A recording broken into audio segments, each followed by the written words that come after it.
Bharat Ratna doctor Bhimrao Ambedkar को कोटि कोटि नमन। ये कार्यक्रम डॉक्टर भीमराव अंबेडकर के जीवन पर आधारित है, जहां भारत की जनता के प्रति उनके योगदानों को पूरी सजगता से चित्रित और रेखांकित करने का प्रयास है। कार्यक्रम में दिखाई गई घटनाएं लब्ध पुस्तकों से ली गई हैं। इस कार्यक्रम के जरिए चैनल की ओर से एक विश्वसनीय, सजग और सकारात्मक प्रयास है कि डॉक्टर बाबा साहेब भीमराव अंबेडकर के जीवन की संघर्ष यात्रा एवं गौरव गाथा पूरे आदर के साथ घर घर पहुंचे और उनके योगदानों से सभी संपूर्णता में परिचित और आह्लादित हों। क्या कह रहे हैं आप ये दरोगा साहब? सही कह रहे हैं दरोगा साहब। पहले भी इस चाल में क्रांतिकारी मिल चुके हैं, तो किसी को भी लगेगा। हम सबको यही लगता है कि ये भीमराव और ये रमाबाई, ये दोनों मिलकर ना इन सबको क्रांतिकारी बना रहे हैं।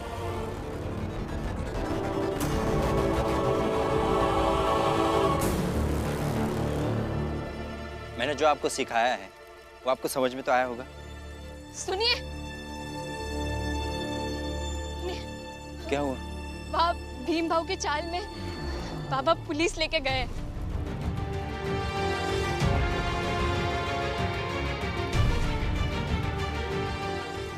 चलो।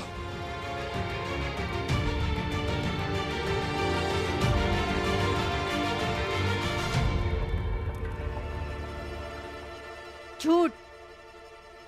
हम सब तो यहाँ बस पढ़ते हैं। झूठ कह रहे हैं ये और मेघनाथ जी। इसलिए कह रहे हैं क्योंकि इन्हें हमेशा भीम, रमा और इनके घर वालों से चिढ़ रहती है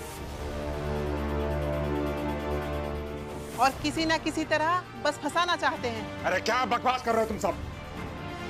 चलो, तुम्हारे कहने पे मान लिया मैंने कि मैं भीमराव के परिवार से चिढ़ता हूँ, पर ये बाकी सब लोग ये क्या है? अरे हो, बताओ ना सब अपना अपना अनुभव। साहब, एक दिन में गुजर रहा था तो सुना कि रामा सिखा रही थी सबसे कि अपनी मनमानी करना सीखें, तभी डरेंगे। क्या? झूठ है ये सब, झूठ बोल रहे हैं वो। झूठ नहीं, सही कह रहे हैं। मैंने भी इस रमा को कहा था, समझाया था मैंने इसे कि अपनी बातों से दूसरों के दिमाग में जहर मत भर। ये सब झूठ है। झूठ है। अब ये जो औरत पढ़ रही है ना, एक दिन मेरी बीवी के पास आई और कहा कि हम सब ना एक तरकीब सीख रहे हैं जिससे तुम्हारे जमीन जायदाद पर कब्जा कर लेगी, और फिर बाद में पता चला यहाँ ये सब चल रहा है। झूठ मत बोलिए, यहाँ ऐसा कुछ नहीं सिखाया जाता है। और साहब, ये भीम, रमा और कुछ है इसके समर्थक, वो मिलकर के कह रहे थे इनसे, तुम सब अपने समाज को भड़काओ और इनसे कहो कि ये सब हमें स्वीकार करें। क्या ऐसे भड़काने से स्वीकार किया जाएगा? बस अगर ऐसे लड़कर अगर हमें हमारा हक पाना होता तो हम तो क्या भीमराव? तो क्या? मैं बताता हूँ कि तो क्या।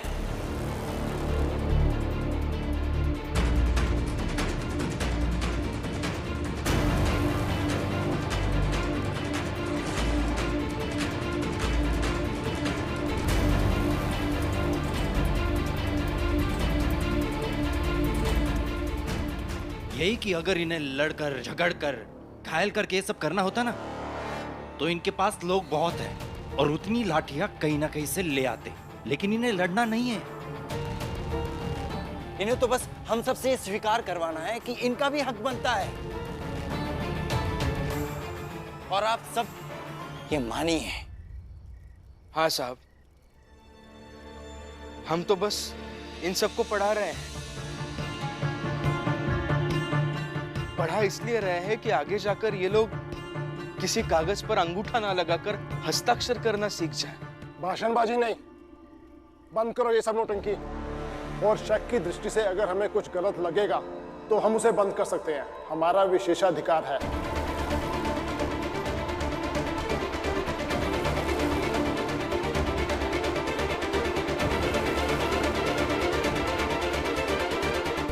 हाँ साहब, और कानून को तो अच्छे से जानता और मानता है ना ये भीमराव, तो आपके अधिकार के खिलाफ तो जाएगा नहीं ये।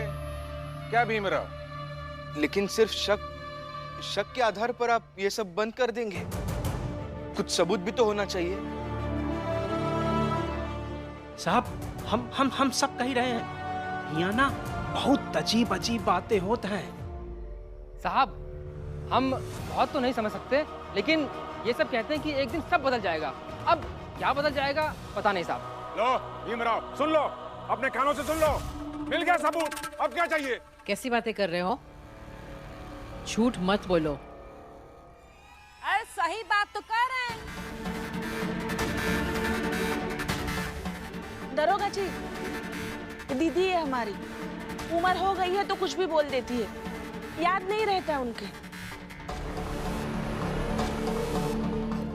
आई, आपको झूठ बोलना है तो बोलिए, लेकिन बुआ बीमार है, उन्हें याद नहीं रहता। ऐसी बकवास बातें मत कहिए आप।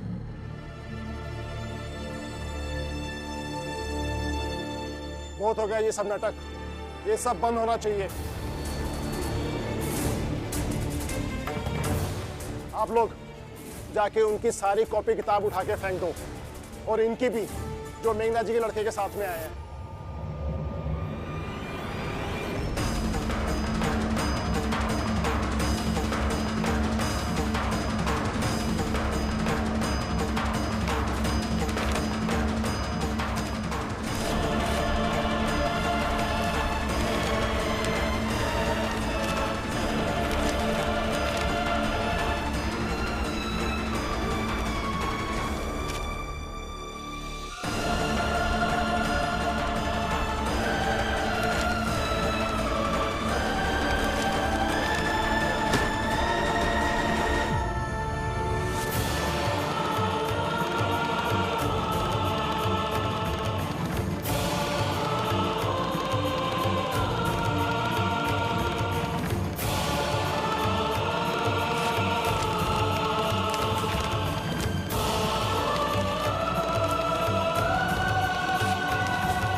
जिहि घट प्रेम न प्रीति रस,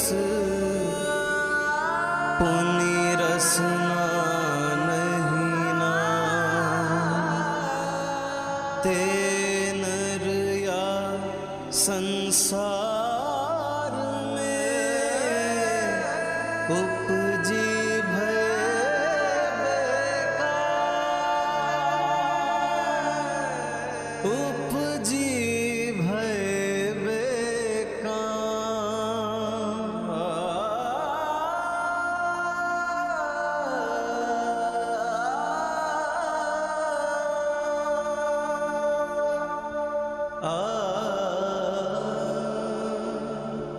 कबीर सीप समंद की, रटे पियास पियास, समुदहि तिनका करी गिने, स्वाति बूंद की आस, स्वाति बूंद की आस। कल से ये सब नहीं चलना चाहिए। चलेगा। फिर रोज रात को आकर हम सब तोड़कर फेंकेंगे। कुछ नहीं कर पाएंगे आप।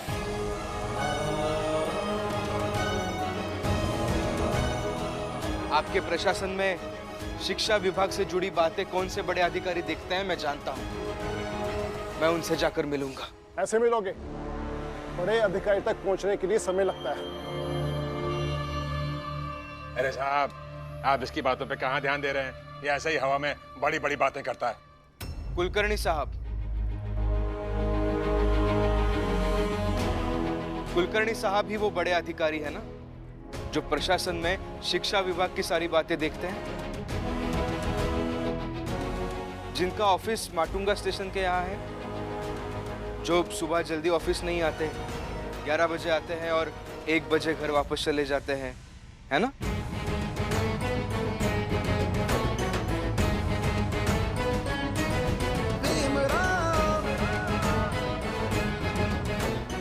सब जानता हूं मैं, और कल मैं उनसे मिलूंगा। आप ये सब ऐसे ही खत्म नहीं कर पाएंगे साहब। कई लोगों ने मेहनत करके कोशिश की है कुछ बदलने की, कुछ लोगों को पढ़ाने की, ज्ञान देने की, और कुछ लोगों ने प्रयास किया है कुछ नया सीखने का। हमारी मेहनत हमारी कोशिश है, हमारी उम्मीद है, इन सबको ऐसे कूड़ा कचरा बनते हुए नहीं देख सकता मैं कल उनसे मिलूंगा। कुछ नहीं कर पाओगे। जाएंगे हम, और अगर इन्होंने कहा है तो संसार की कोई भी ताकत रोक नहीं सकती है। तो फिर ठीक है, जो करना है कर लेना। और हाँ, साहब को मैं सुबह सुबह थाने ही बुला लूंगा, दोस्त है मेरे को। आ जाना थाना तुम सुबह सुबह। तुम्हारी हैसियत और नौटंकी जो तुम करते हो उसकी ताकत सब समझ जाओगे।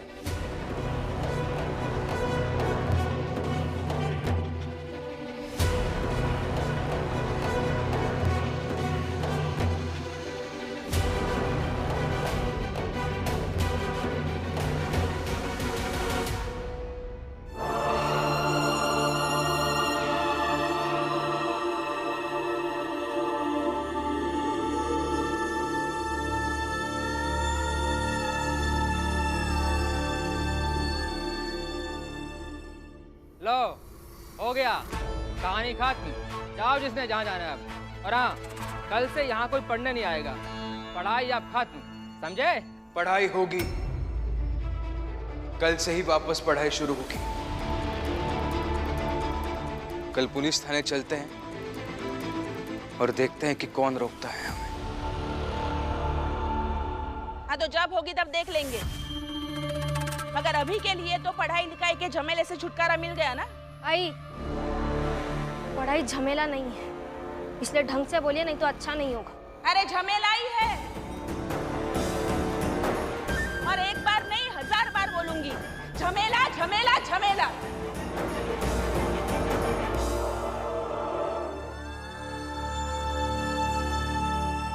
अब सब भी घर जाइए,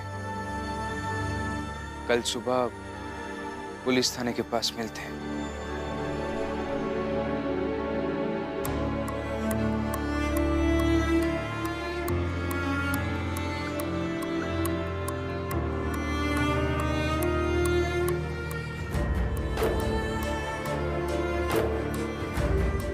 मैं जाकर देखती हूँ, रमा भाभी बहुत गुस्से में है। रुको श्यामला, मत जाओ, जाओ बेटी, सो जाओ। हमारे घर में तो ये रोज ही होता है।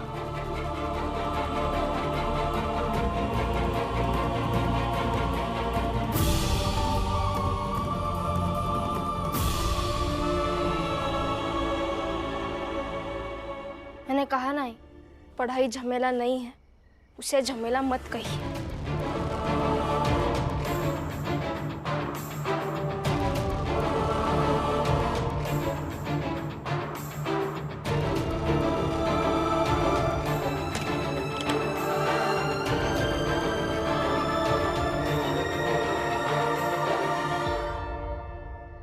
कहूंगी पढ़ाई को झमेला, तुझे जो करना है कर ले, अब तो कोई आएगा भी नहीं बीच में। मैंने कहा ना आपको मत कहिए। कहूंगी। रमा, दरवाजा क्यों बंद किया है? रमा, दरवाजा खोलो। जीजा भाई, दरवाजा खोलो।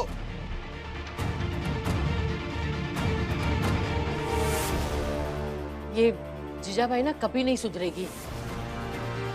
सुधरना क्या है?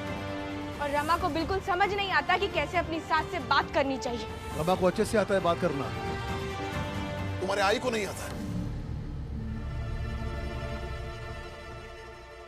तेरी पढ़ाई लिखाई सब कुछ झमेला ही है। तू जो कहती है, भीम जो कहता है, सब झमेला है। आई आप मत कहिए, आप मुझे गुस्सा दिला रही है। रमा, चुप हो जाओ, तुम दरवाजा खोलो पहले। अरे ये रमा को ना बिल्कुल तमीज नहीं है। पहले तो भीम अपनी पत्नी को तमीज सिखाना शुरू करो। हाँ, देखो, तमीज की बात कर कौन रहा है, जिसको खुद को कोई तमीज नहीं है। रमा तेरे से लाख गुना ज्यादा समझती है। हाँ, और क्या समझती है? उसके आई बाबा तो कभी रहे नहीं, तो उसे क्या समझ? वो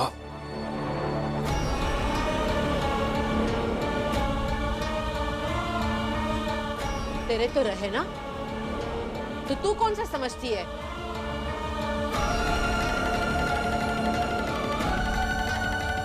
देख लीजिए कैसे आपके घर वाले आपके सामने में मुझे थप्पड़ मार रहे हैं।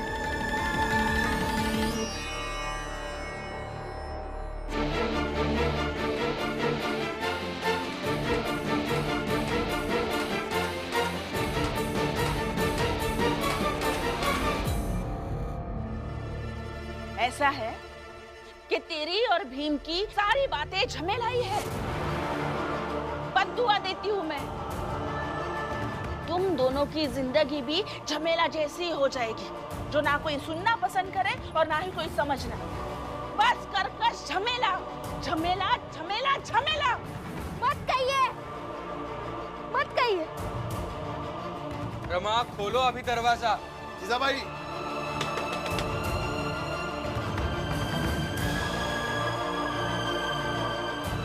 मत कहिए।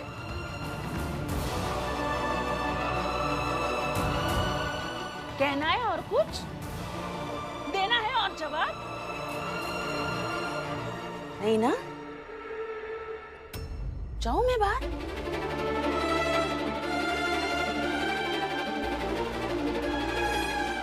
रमा,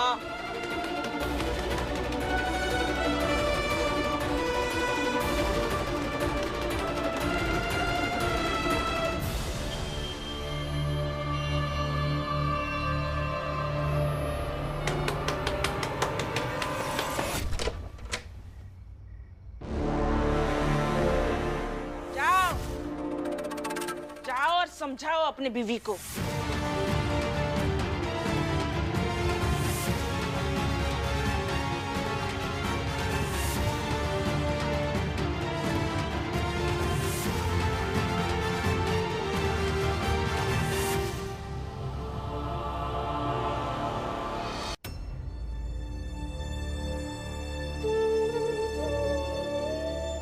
रमा,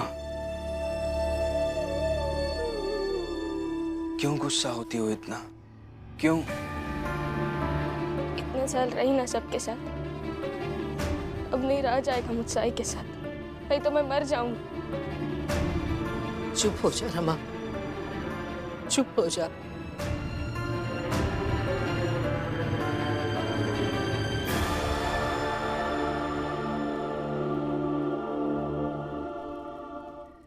जीजाबाई, तुम्हारे कारण घर में कितना झगड़ा होता है, कोई शांति से रह नहीं पाता है। क्या फर्क पड़ता है? मुझे तो मिलती है ना शांति। सबको सुनाकर, मन का गुबार बाहर निकाल कर, और उसके बाद अगर पानी पीऊं ना, तो मन, आत्मा, हृदय सब तृप्त हो जाता है। लेकिन तुम्हारी इस तृप्ति से घर का हर संबंध, हर रिश्ता, प्रेम, स्नेह, विश्वास साथ के लिए प्यासा ही है। तो रहे प्यासा, मुझे क्या? देखो जीजाबाई, तुम्हारे चक्कर में अंदर जो हुआ सो हुआ। करुणा ने थप्पड़ खा ली, उसे भी बर्बाद कर दिया ना। किसने मारी थप्पड़? मीरा ने थप्पड़ मारी है, और खबरदार मीरा को कुछ कहा तो, अगर कुछ करना ही है तो 10-20 गिलास और पानी पियो और सोचो क्या करके शांत होगी तुम।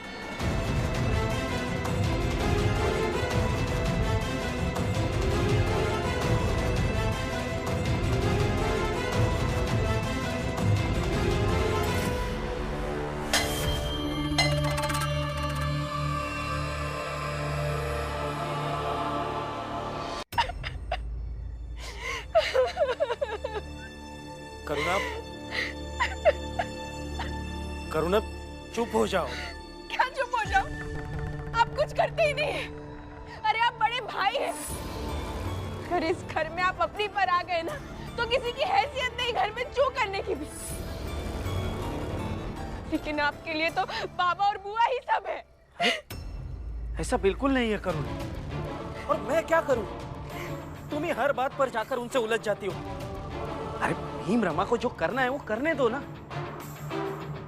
अब मैं तुम्हारे लिए हर समय सबसे लड़ते नहीं रह सकता ना। ठीक है, फिर आप भी मुझे थप्पड़ मारो। क्या? और इतना मारो कि मैं यही बेहोश हो जाऊं। मारो मुझे, मारो, मारो, करुणा, मारो, करुणा, मारो मुझे, मारो, करुणा, चुप हो जा।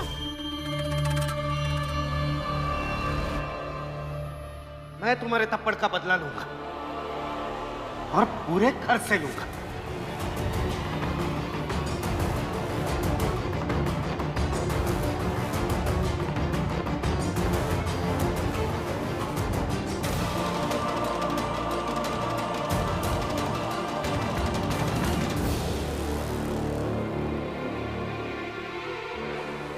अच्छा है, ये वाला थप्पड़ करुणा के गाल पर पड़ना जरूरी था। आखिर इस थप्पड़ ने इस घर के एक बेटे को भीम और भीम के चाहने वालों का दुश्मन तो बना दिया ना।